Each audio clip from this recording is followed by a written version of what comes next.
As a boy, it was ABs and KAs that I mainly saw, and I guess I've got a secret little love affair with ABs. I think they're a stunning little engine.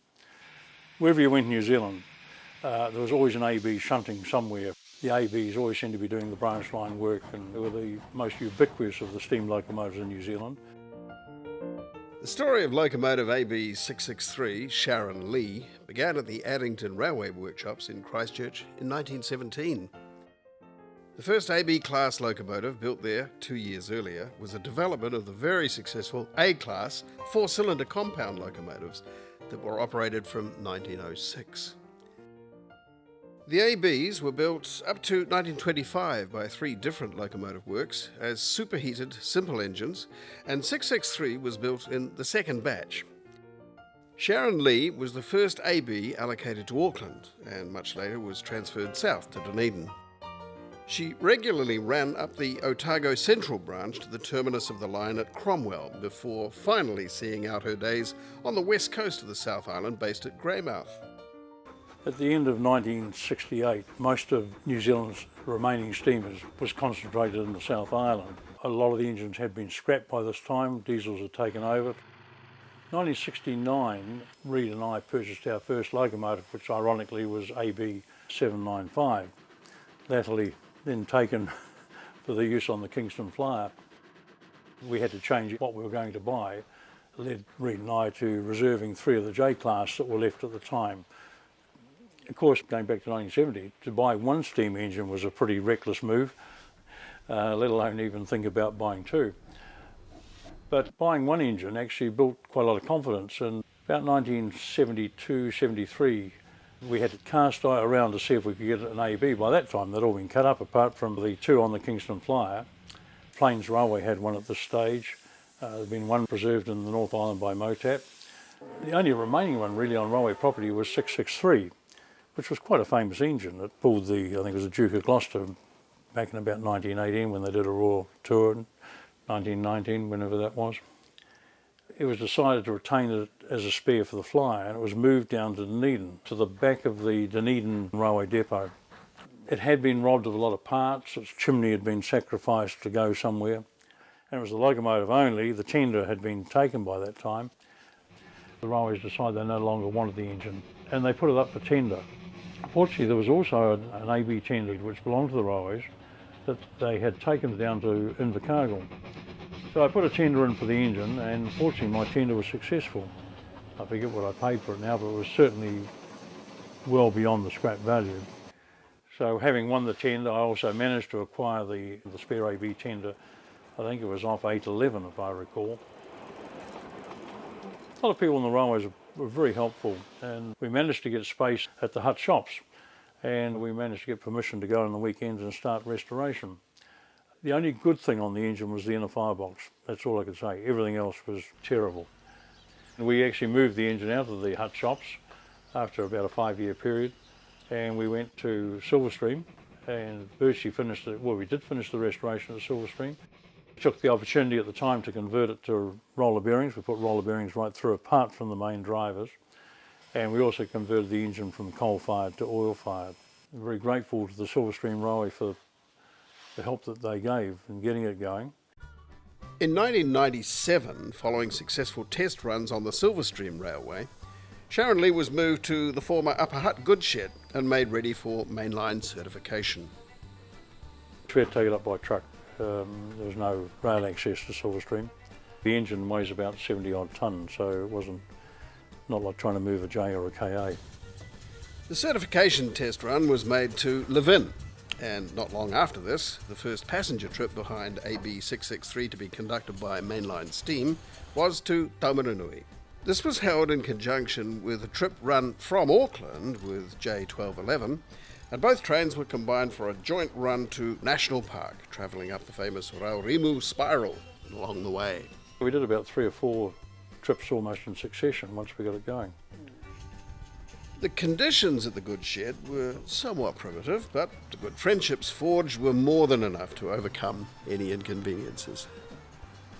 Maintaining and running steam locomotives is a dirty and hard undertaking, and in late August of 2000, the volunteers at Upper Hutt After having completed a boiler washout, we're preparing 663 for an excursion when these video clips were taken.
Over the next 3 years, during the time Sharon Lee was based in Upper Hutt, a number of excursions were organised encompassing much of the lower half of the North Island. Yeah, we've done some great things with that AB. The Millennium trip at Beach Loop at 5 a.m. we put on a breakfast and we took the AB up there. And yeah, that was quite a memorial, wasn't it? In late October 2012, travellers from various countries around the world were on Mainline Steam's New Zealand countrywide tour train. We joined them at Wellington, and this is the story of our 3-day journey to Wairoa and back to Palmerston North with steam locomotives JA 1275 and AB 663. Well, I have been a train enthusiast for a great many years, to the point that I'm also driving a steam locomotive.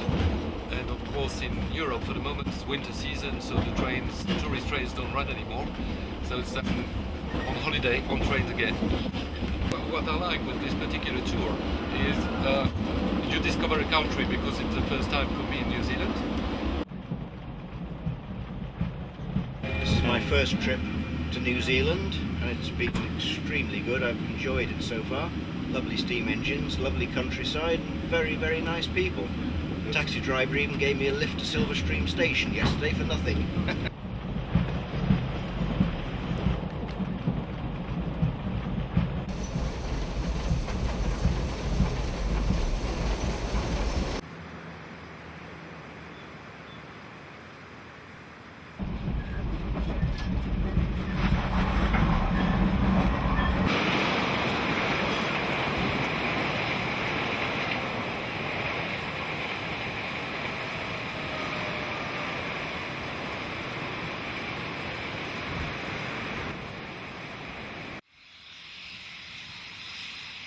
Paikakariki, where we've now reached, was once a busy steam locomotive depot, originally built in the early 1880s by the Wellington and Manawatu Railway Company, where engines were changed or added for the steep grades south to Wellington.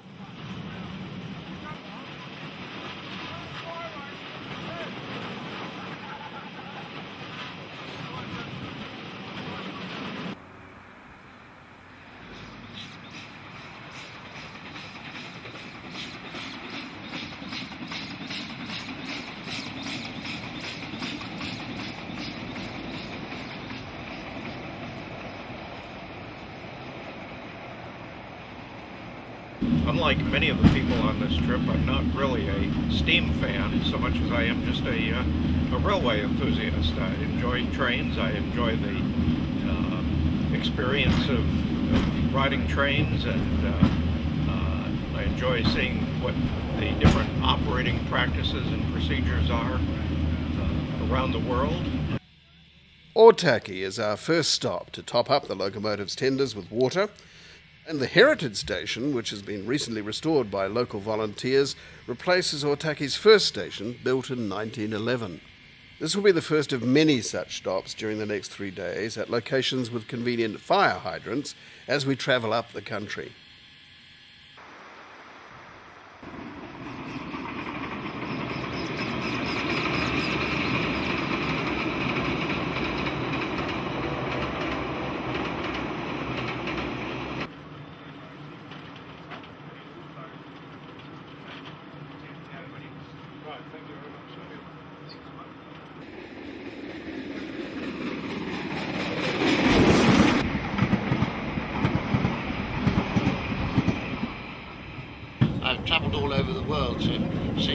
steam traction on the railways, where, you know, this last year, South Africa, China, Canada, places like that. But it's the first time I've ever been to New Zealand, and the trip's gone like clockwork, really. It's been very interesting. The scenery's been beautiful, and the other people on the train have been very interesting people to talk to, and it's been a very enjoyable experience overall, I think it's fair to say. The station at Palmerston North that we're now pulling up alongside was built in the 1960s as part of a new deviation to reroute the railway away from the middle of the commercial centre of the city.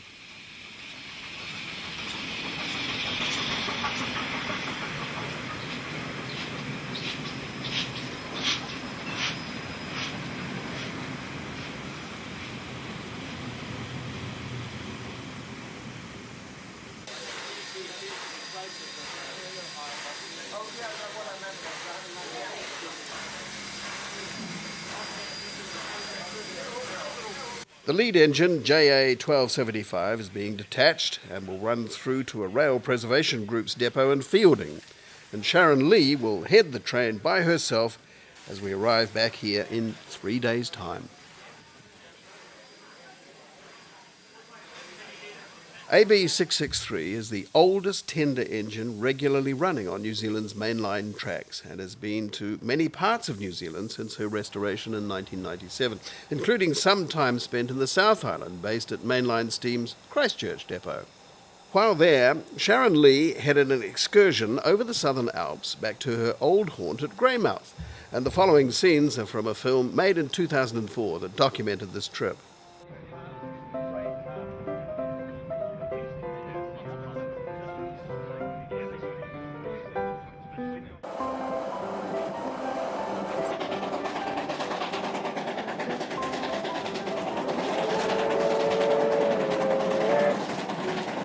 It was such a trip to Arthur's Pass in 1969 that provided the inspiration needed to motivate Ian Welch and Reid McNaught to approach the railways to acquire their first steam locomotive.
In 2006, a celebration was held to mark the 100 years since the opening of the Dunedin railway station, and 663 went south to take part in the festivities. Being back at one of her old stamping grounds was enough of an excuse to run her back up the Taieri Gorge on the Otago Central Railway.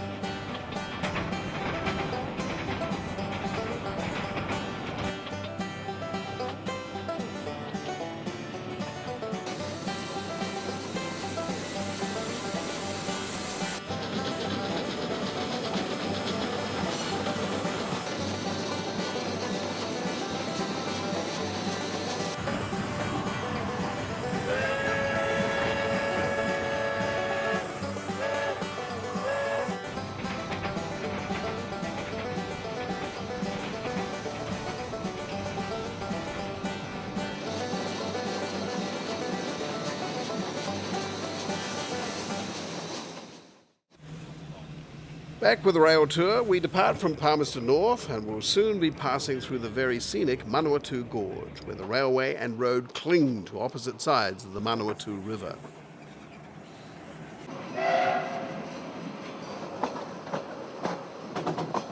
We've come over 12,000 miles to New Zealand to this mainline steam trip. I was here about 7 years ago and had a super time in New Zealand and decided to come back again. And it's the steam that we really want. And we like to film the trains when they have these things called run-pasts. We really enjoy that. Then we get home, we put all our videos together and make films out of them and show them to our friends. And I invited my two friends, but I'm not paying for them because it's very expensive to come here. It costs us $2,000 and 24 hours to get here. We started in Christchurch and then we shall finish in Auckland. You can see the scenery better from the steam train than you can from the roads, probably. All our holidays are on steam trains. We've been all over the world on steam trains. Yeah. I use this iPad thing here for with a moving map on it, and I've got all the detailed maps of all of New Zealand on there.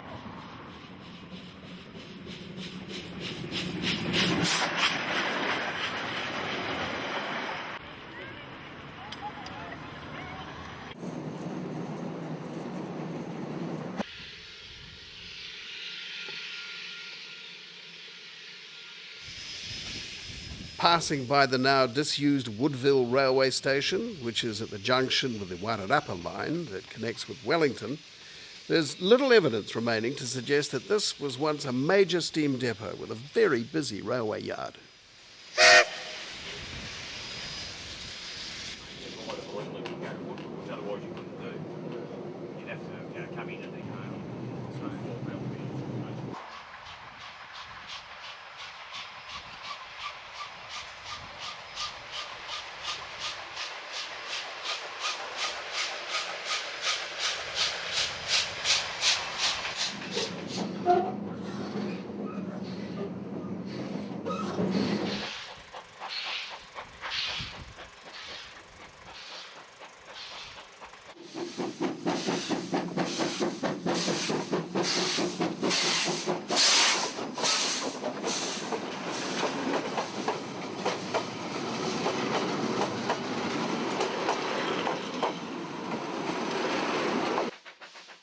One of the added attractions of this tour is the opportunity of travelling on the accompanying tour bus that keeps ahead of the train to provide line-side photo opportunities for passengers.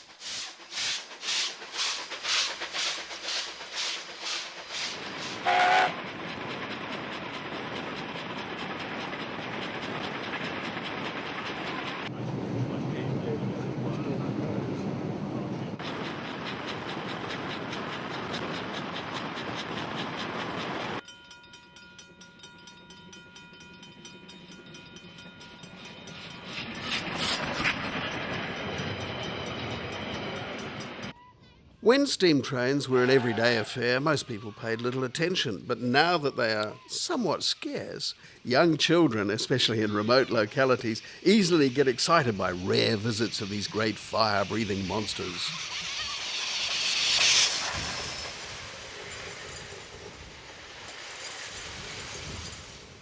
We're about to stop at Dannevirke, which is at the southern extremity of the Hawke's Bay region, to once again top up the locomotive tender with water.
That's the little house on the prairie.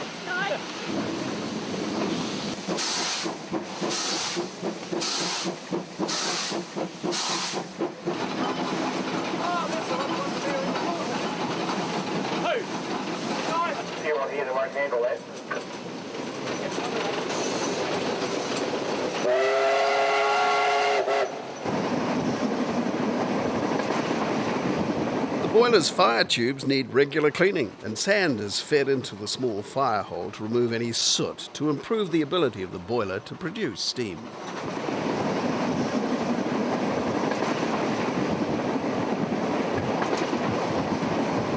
A small team travelling ahead of the excursion in a vehicle reaches Waipukurau to lay out hoses from the nearest fire hydrant to minimise any delay to the train.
Hastings is one of the few cities in New Zealand where the railway still bisects the town centre, and as can be seen, this corridor has been nicely rejuvenated and is now an attractive part of the city.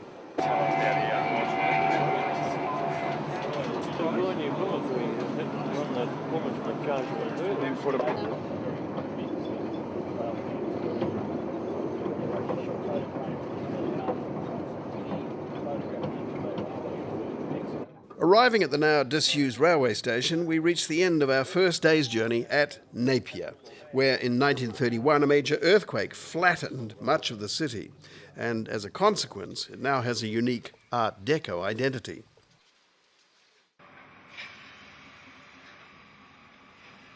For the passengers, it's off to their hotel and a relaxing evening, but for the Mainline Steam crew, it'll be some hours before they can sit back and relax.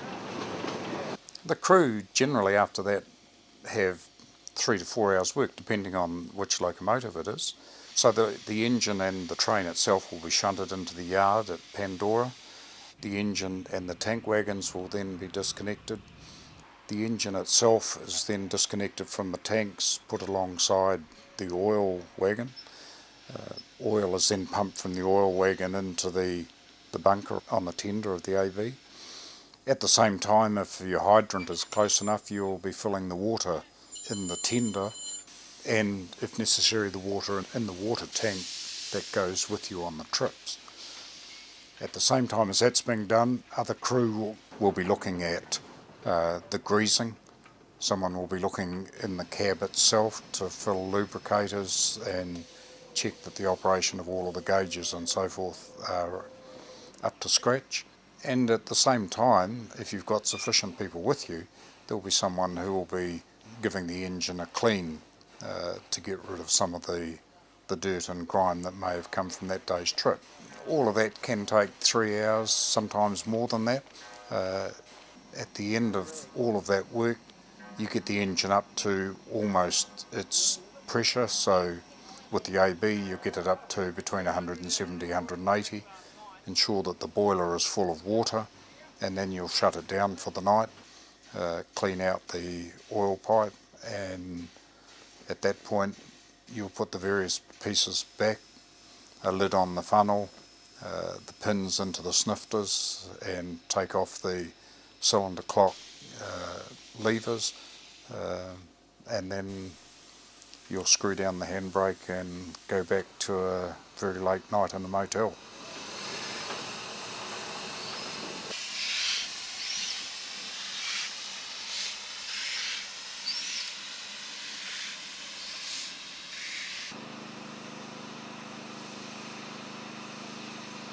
The maintenance team have decided to replace the piston rod steam gland packings, and it'll be well after dark before these are finally in place.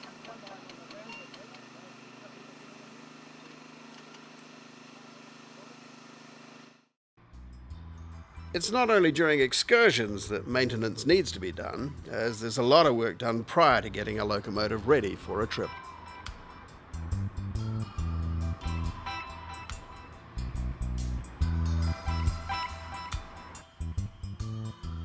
At her home base at Palmerston, Sharon Lee was fired up a week before she was scheduled to leave from Wellington for a boiler check by an inspector. It's done for safety purposes because you have a vessel that sits at 180 or 200 pounds depending on the loco. It's a fairly lengthy process. It's a costly process in time and sometimes in material as well. Generally you're required to declad the firebox, take off a number of the instrument gauges and so forth that are on the back head, give the inspector access to those bits of the boiler that he or she wishes to inspect. People who work with the steam engines at Palmerston and all the other depots around the country are well trained, and the best prevention and safety is actually continual maintenance of your loco. Water in the end is the saviour. The steel that's used in it and the water that is around the inside are such that the heat from the fire transferring through to the water and the water then boiling to the pressure that the safety valves are set at. Oil and coal, both of them burn very hot, but you've got water sitting on the other side of that steel, and the balance between the two is sufficient to keep that steel at the right temperature so that it doesn't go down. The day before, the team are at work again, firing up the two locomotives and putting the tank wagons in the correct positions, ready to depart to Wellington early the next morning. You probably need about 8 days to get a steam engine ready for a trip. Not 8 days in total, but over a period of 8 days, because the first thing that you do is you actually inspect the engine itself. So the person who's certified to sign off on various pieces of equipment on the engine will be going through doing a check for all of those things, signing off that all of the safety features of the engine are functioning, that any repairs that are required from a previous trip are completed, and then you gradually warm up the boiler.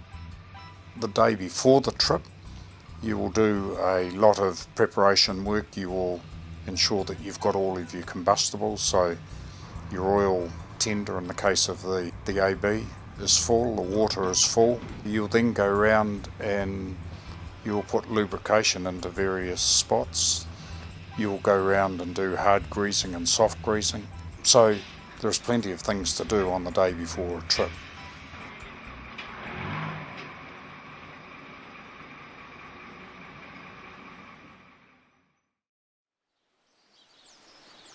On overnight excursions, the crew are up at first light to fire up the boiler and lubricate the moving parts on the loco in readiness for the day's journey.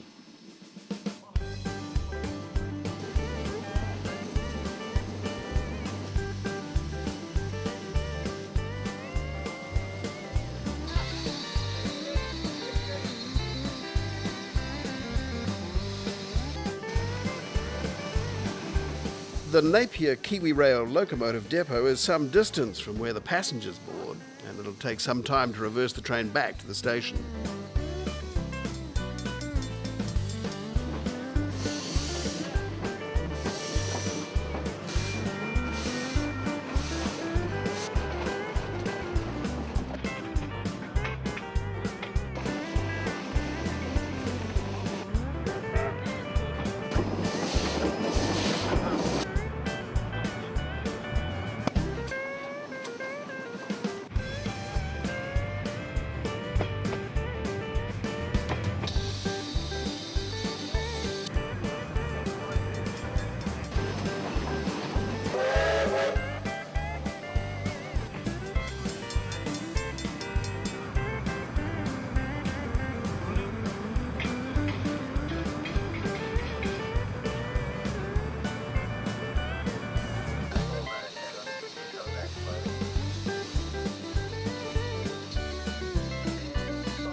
Today, the train will be full with additional local passengers, having bought tickets to be part of what may be the final passenger rail journey on this line.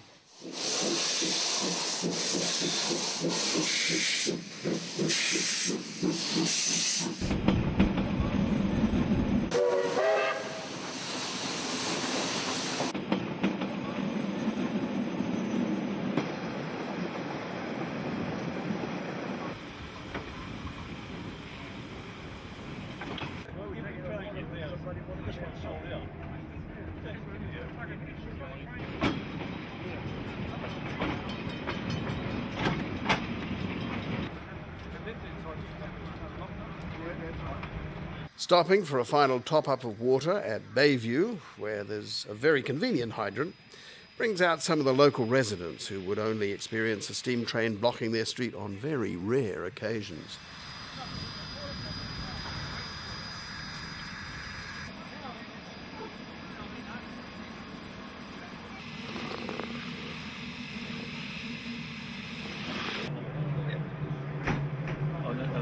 In the market where you can't get insurance.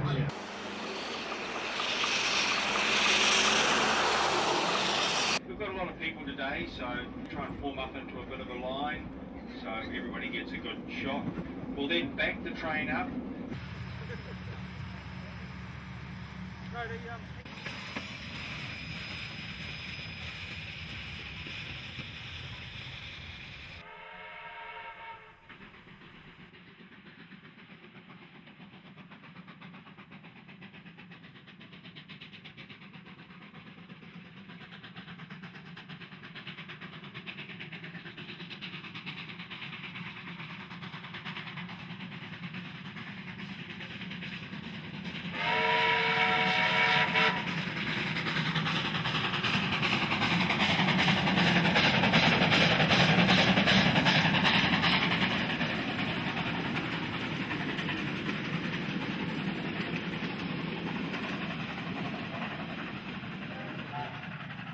Here, railway enthusiasts have restored and preserved the tiny station precinct at Waiponga.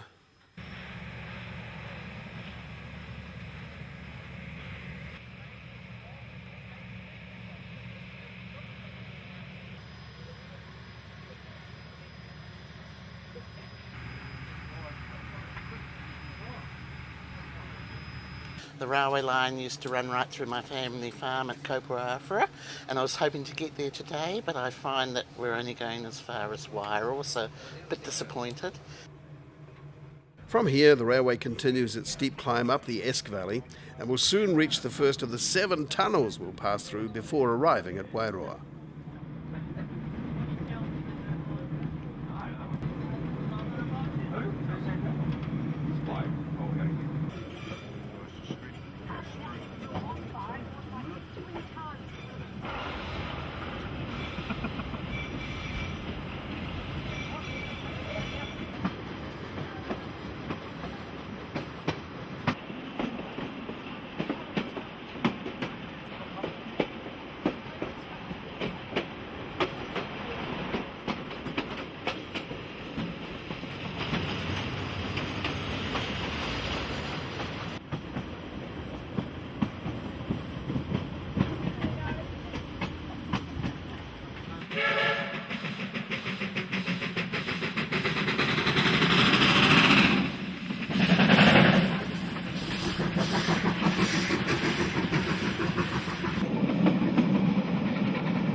These railway sidings at Waikowal are now the only remaining trace that was once a large sawmilling plant in operation, along with a thriving community.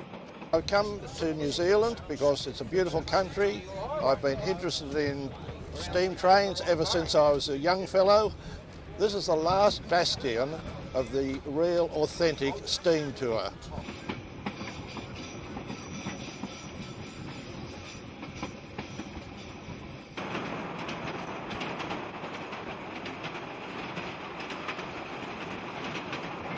When I was 17, I worked for the railways in the goods office. That's actually when we had a very active railway business operating. As a young girl, most of the men that worked in the backyard clearing and filling the wagons, they were a rough and ready lot, but they certainly looked after us.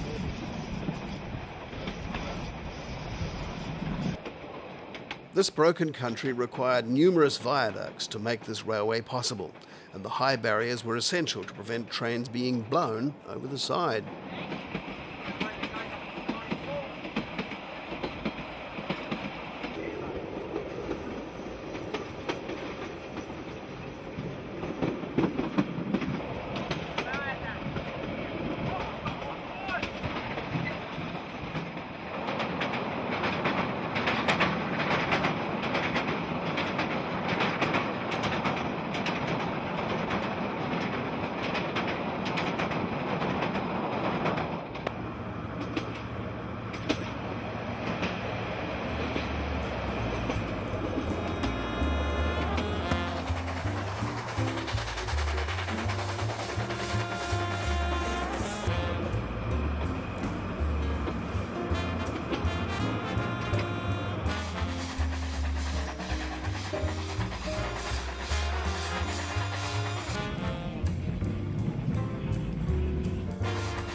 We've already passed over 3 high steel viaducts, and this one, crossing the Mohaka River, is not only the highest on this line, but also the highest in New Zealand.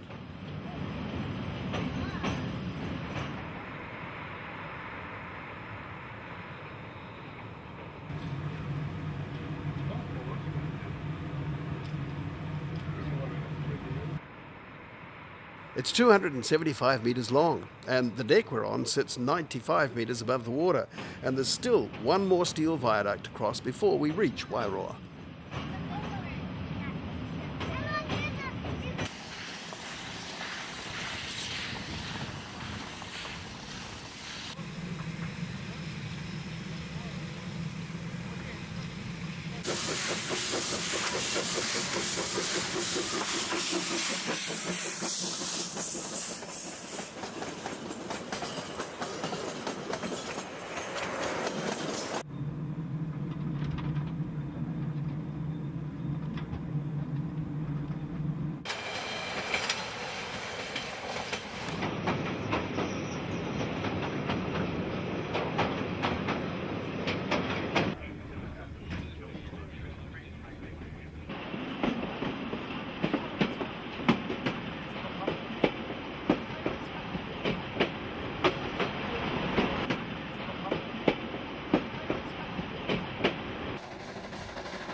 re-watering the locomotive at some point. I don't know whether they're going to do that before they go out for trade or after. It's your responsibility to come back and be on the train when we actually leave. Approaching today's destination at Wairoa, we feel saddened that this may be the very last passenger train to arrive here. This railway line has been under threat of closure for some years now, and 2 substantial washouts occurring during a storm earlier in the year have led to the closure of the northern part of the line. After a review of the future potential of the line, Kiwi Rail announced just before this trip departed that it planned to mothball the railway north of Napier before the end of 2012. I come down especially today from Waihi to see the train. So a lot of memories in this hat. It's been up and down the main trunk and on the Taniatua Express, the Rotorua Express, up to the Glenafton mines, out to Cambridge, up to Thames to Price's Engineering where they built some of the AB locomotives. As this is as far as we can go on this line, the locomotive, along with the tank wagon, has just been turned facing back towards Napier on a triangular set of rails just to the north of the station. With the threat of closure, local residents have been eager for tourism operators to bring trains here in an effort to encourage authorities to keep the rail line open. It lightens the whole town up. And not only that, brings a lot of people up here, you know. This little bit of equipment here on the tender is helping to re-rail the train if it comes off. And I've just noticed here that it says Fellows Brothers Limited, Engineers, Cradley Heath, England. That's where I come from. Yeah, it's all your fault that we're enjoying ourselves here. I know. Mate. It's a terrible responsibility. I'd rather go and hang myself and cut my throat.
Construction of this railway originally commenced in 1911 and was opened to Putarino in 1930.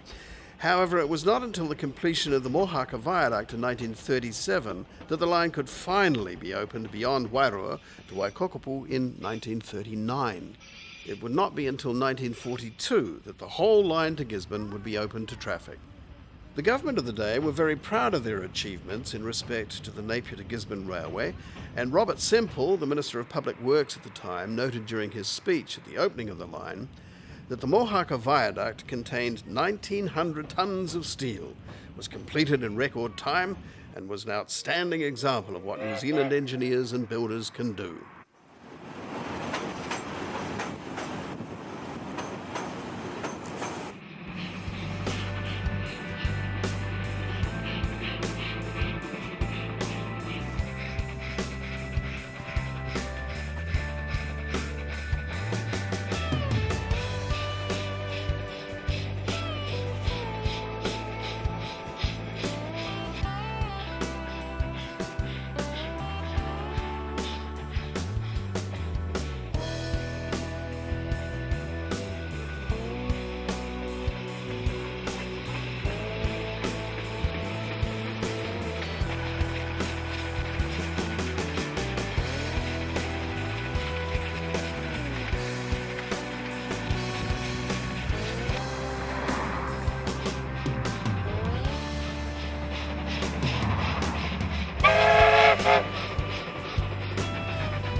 I was in Gisborne for 3 years, signals, doing the maintenance, overhead lines, crossing alarms, voice machines, and switch locking and that sort of stuff. Have you been on a steam train before? No.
This last photo opportunity for today's passengers attracts a wide audience, including from passing cars, and will be at a sedate speed owing to the age of the old estuary bridge.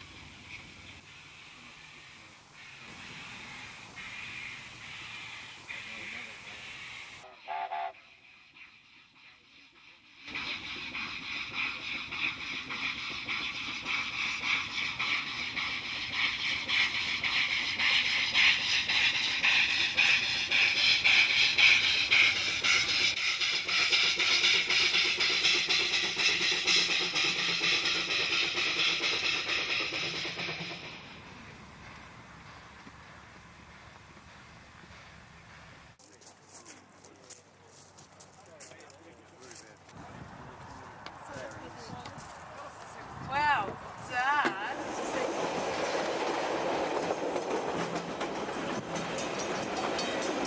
Train is heading back to Auckland tomorrow, so if you leave anything behind on the train, I'm afraid you'll have to just check on Trade Me in a week or two.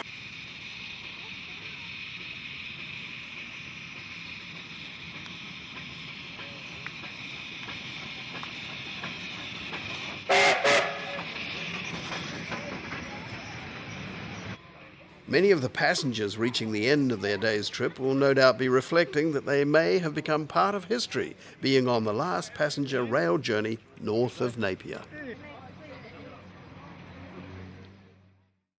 With these 8mm film clips taken in the mid-1970s, when rail cars were running regular daily services between Napier and Gisborne, we cast back to the years when the line was a lifeline for the communities that lived along it.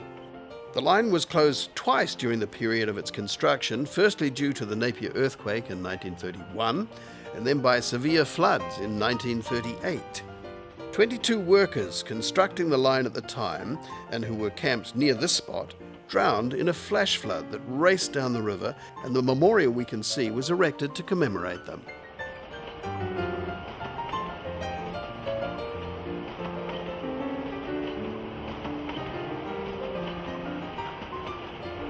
These clips illustrate a time when rail travel was a common means of commuting to and from remote communities, and the local railway station was a busy and important part of the community. Railcar services commenced once the line was open and were a popular means of travel, as evidenced by this busy scene at the Wairoa station, a very distant image from what we saw there earlier in the day. In those days, rail transport was an important means of conveying all kinds of freight, and even small wayside stations had sizable railway yards.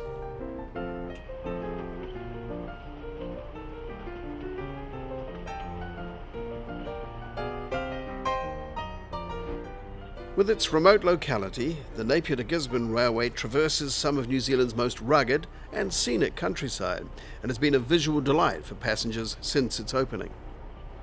It certainly is one of the most scenic lines. I'd rate Christchurch Arthur's Pass as probably the most scenic. Certainly a very spectacular line, but so is Gisborne. So I guess we've got to see what happens in the future. Well, of course, this trip was to Wairoa, which, with the threatening of the closure, may be the last trip. I'm hopeful that the line will stay open. I guess it's in the hands of our political masters.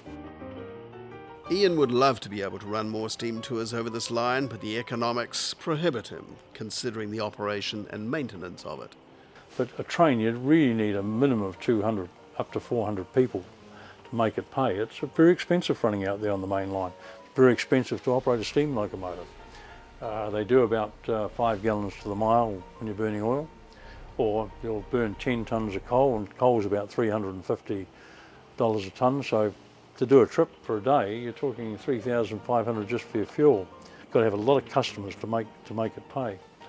Sadly, this applies to all of New Zealand. I think we get about 1.5 or 2 million tourists a year into the country. We're a long way from the tourism markets. Whether we like it or not, we are at the bottom of the world. It's very expensive to get here. I mean, for anyone in the Northern Hemisphere to come to New Zealand, it's quite a commitment, both in time, money, and the thought of that 24-hour plane journey.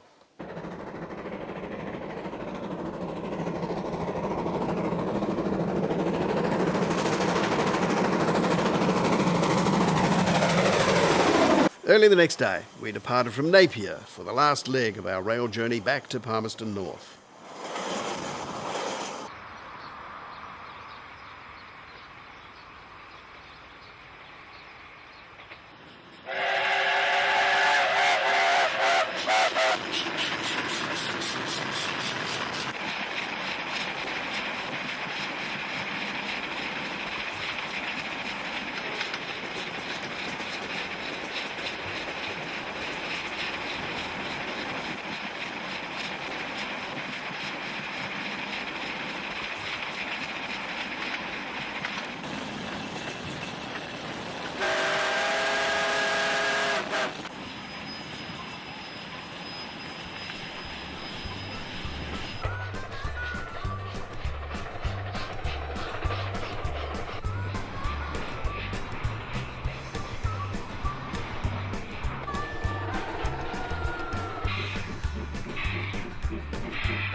lovely.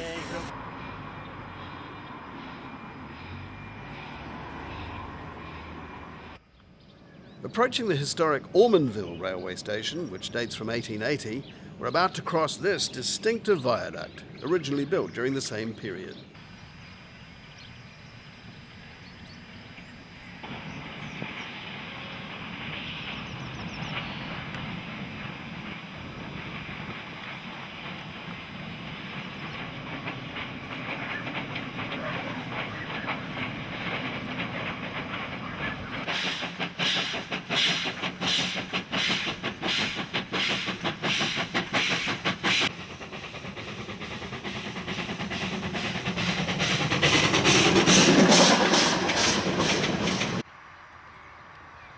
The Ormondville station has been preserved by the local community and now offers unique boutique accommodation for travellers.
Passing back through Woodville, we're getting close to our destination, but for the passengers on the tour, they'll stay overnight at Palmerston North before a long day tomorrow travelling back to Auckland and the end of their New Zealand Steam Railway experience.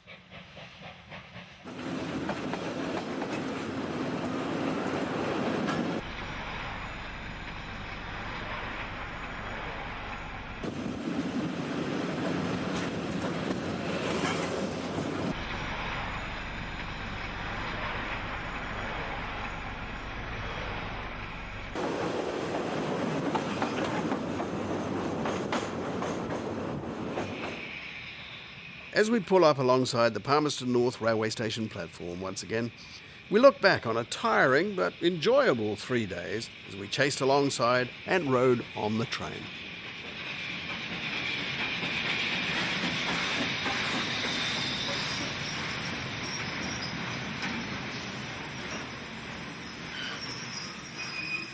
Sharon Lee has performed admirably, considering she's nearly 100 years old, and that's a testament to the rugged design and construction by her engineers at Addington so long ago.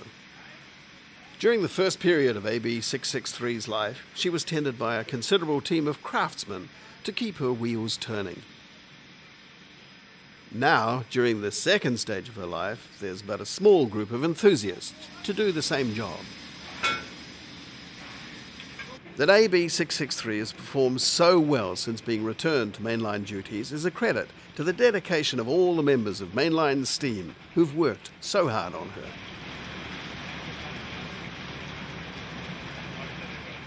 We set out to tell a story about the role AB663 Sharon Lee has played in the past and the new role that she performs today. We've had an interesting and entertaining time during the making of this movie, and we hope you've enjoyed it as much as we have.